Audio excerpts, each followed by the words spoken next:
हरे कृष्ण. श्रीमद भगवद गीता जशी आहे तशी अध्याय 12वा. अध्यायाचं नाव आहे भक्ती योग.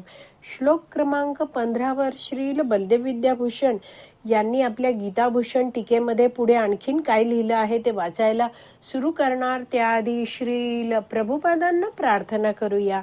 हे श्रील प्रभुपाद, आम्ही भगवद्गीता हा ग्रंथ वाचून समजून घेण्याचा प्रयत्न करीत आहोत. त्यासाठी आम्हाला आशीर्वाद द्या. धन्यवाद प्रभुपाद. तर 15व्या श्लोकाची जी दुसरी ओळ आहे त्यात लिहिलं आहे हर्ष अमर्ष. त्याच्या पुढे लिहिलं आहे भय उद्वेग मुक्तो. तर भयाबद्दल श्रील बलदेव विद्याभूषण लिहितात की भविष्य काळात माझ्या बाबतीत एखादी दुर्भाग्यपूर्ण घटना घडेल अशा विचारावर विश्वास ठेवणं आणि स्वतःला त्रास करून घेणं याला भय असं म्हटलं जातं. उद्वेग म्हणजे काय तर पुढे माझं कसं होईल, मी कसा जगेन या विचारांनी विक्षोभित होणं, एजिटेट होणं, सतत विचलित राहणं, चिंता करणं याला उद्वेग असं म्हटलं जातं. माझं पुढे कसं होईल या विचारांनी त्रस्त होण्याच्या वृत्तीवर वैष्णवाचार्य समजावून सांगतात की आईच्या गर्भात आपण होतो तेव्हा आपलं पालन पोषण कोणी केलं? आपली सगळी व्यवस्था भगवंतांद्वारेच झाली होती. या संबंधी एक कथा सांगितली जाते. तर लक्ष्मी देवी आहेत त्या एकदा भगवान विष्णूंना म्हणाल्या की भगवंता, तुम्ही सगळ्यांचं पालन पोषण करता ना? तर भगवंत म्हटले हो, सगळ्यांचं पालन पोषण मीच करतो. मग त्यांची परीक्षा बघण्यासाठी लक्ष्मी देवीने एका छोट्याशा डबीमध्ये एका किड्याला बंद करून ठेवलं आणि विचार केला की आता बघते की याला या डबीत कोण खायला देतं ते.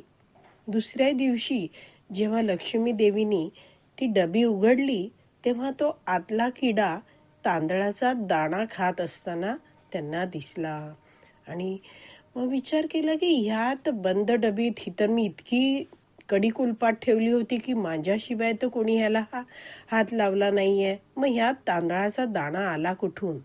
आणि तेव्हा त्यांच्या लक्षात आलं की मी कुंकू लावते, त्याच्याबरोबर तांदळाचे दाणे पण मस्तकावर लावते आणि मी वाकून ह्या डबीत या किड्याला ठेवत असताना माझ्या मस्तकावरचे तांदळाचे दाणे त्या डबीत पडले आणि आपोआपच तो जो किडा आहे त्याला खायला मिळालं. तर अशा रीतीने तो किडा आहे तो पोषित झाला.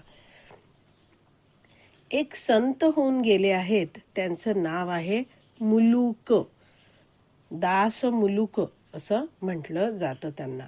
तर त्यांनी एक वाक्य लिहिलं आहे, प्रभू श्री रामचंद्रांचा महिमा गात ते म्हणायचे, अजगर करेन चाकरी पंछी करेन काम, दास मुलुक कह गए सबके दाता राम. तर ते म्हणायचे की अजगर आहे तो कोणाचीच चाकरी नोकरी करत नाहीये. पक्षी आहेत ते कोणत्याही नोकरीला जात नाहीये, पण त्यांना खायला मिळतं. तर असे हे दाता आहेत प्रभू श्री रामचंद्र असं ते म्हणायचे. वैष्णवाचार्य समजावतात की भक्त असतो तो पुढे काय होईल या चिंतेत राहून वर्तमान काळ कधीच फुकट घालवत नाही. Do your best and let Krishna do the rest. तर आपण चिंता करायची नाही, आपल्याला जे कार्य दिलेलं आहे ते उत्तमरित्या करायचं आणि बाकी भगवंतांवर सोपवायचं. तर आपण जर चिंता केली, खूप चिंता केली, तर काय समस्येचं समाधान होतं का? नाही होत. आणि म्हणून म्हटलं जातं चिंता न करे चिंतन करे प्रभू का चिंतन करे.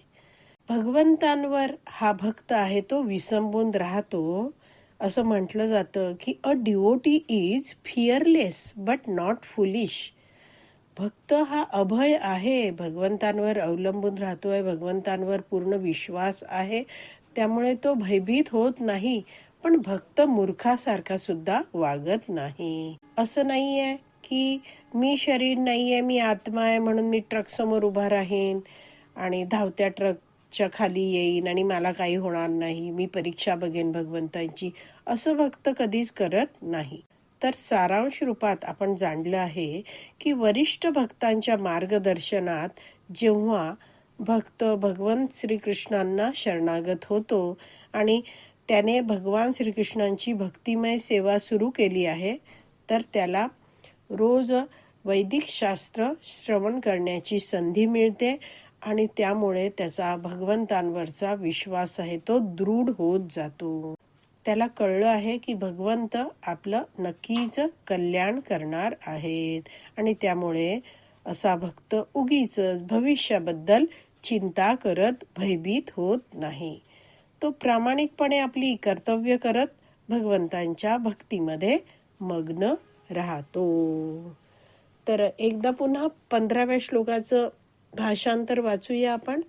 भगवान श्रीकृष्ण अर्जुनाला म्हणत आहेत, ज्याच्यामुळे कोणीही उद्विग्न होत नाही आणि जो इतर कोणामुळे उद्विग्न होत नाही, जो हर्ष आणि दुःख, भय आणि चिंता यामध्ये समभाव राखतो, तो मला अत्यंत प्रिय आहे. श्रील बलदेव विद्याभूषण यांनी या 15व्या श्लोकावर लिहिलेली जी गीताभूषण टीका आहे ती आज आपली वाचून पूर्ण झाली आहे.